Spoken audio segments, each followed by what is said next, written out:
Hi, everybody. Welcome back. Well, as you know, one of my aims with this channel is not to just entertain. Yes, I try and do that too with all these royals and crime videos, etc., etc. But I'm trying to get to as many unsolved cases as I possibly can. And I'm trying to do it sort of state by state so that there's some kind of pattern. The reason why I'm doing it is because people are so fickle. Today, a case makes the headlines, but tomorrow there's another case which makes the headlines, and then the previous case is indeed all forgotten. However, it is never forgotten for the family of the victim. Never. And therefore, in my little way, on my little channel, I am trying to bring renewed interest on cold cases. Now, eventually you will see that I will do all kinds of cases, but for now, I am trying to do missing women and children. And I'm only doing that not because I respect the families of men who had gone missing less, but because women and children, or particularly children, are so very close to my heart.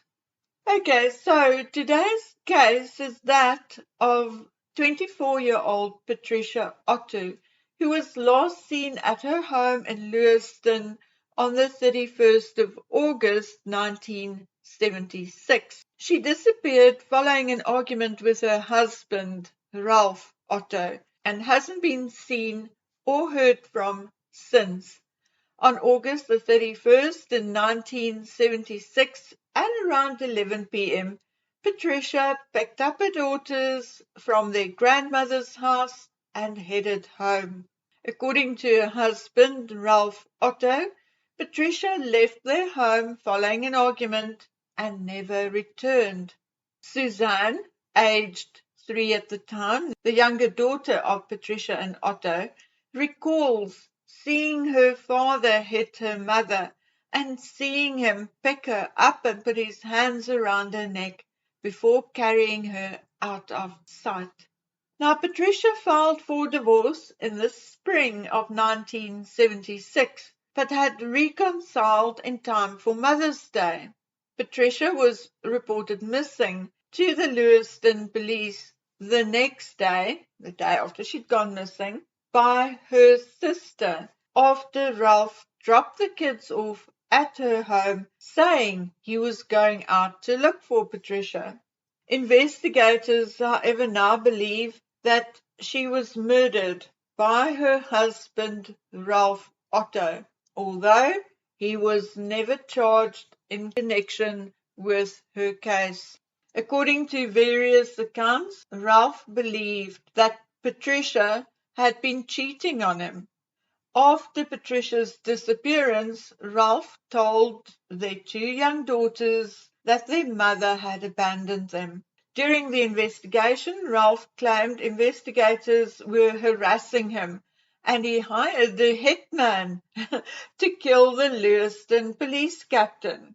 It turned out that the hitman was indeed an undercover cop, and Ralph was arrested for attempted murder on October the 27th in 1976.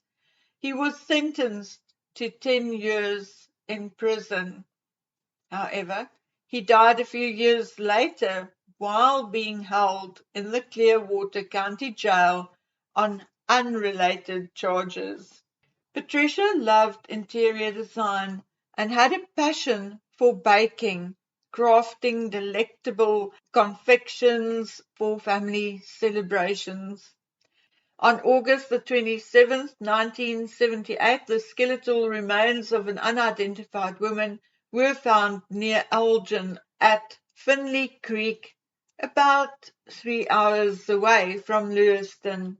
The Finley Creek Jane Doe was wearing red polyester pants and a white blouse, similar to that which Patricia was reported to be wearing when she went missing. However, the Finley Creek Jane Doe case in Oregon was labeled as not a murder case and thrown out and closed in 1990, when no cause of death or identity could be confirmed. The body was cremated by the state, and the clothing she was wearing was indeed destroyed.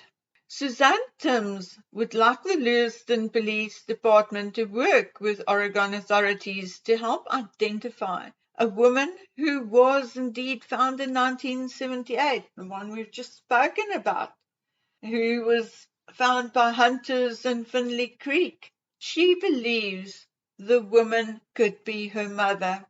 Not only did the Jane Doe match my mother's physical description, she was literally wearing the same red pants and white blouse my mom was wearing the night she disappeared, Suzanne said. Police closed that case in 1990, but Suzanne wants it reopened. Unfortunately, the evidence was destroyed and the body was cremated, she said. My sister was my source of comfort and strength when she also passed away in 2006 over the Memorial Day weekend, along with her husband and son. I was more than devastated. I didn't think life could hurt anymore, but unfortunately, I learned it could. Suzanne's 17-year-old son died by suicide in 2013 in Walla Walla. His death is something she will never get over, but she's focusing on solving the death of her mother in hope of finding some sort of peace. So, guys, we know that is a long, long time ago, okay? But if you or a family member know anything or had seen something so many years ago, or a relative or friend that told you a story, please, please contact your local police station. Please, if you've seen something, heard something, or know something, please say something. Okay, guys, so that's it from me for now. I will see you back here on the next one. So until then, please take good care of yourselves and each other. Bye.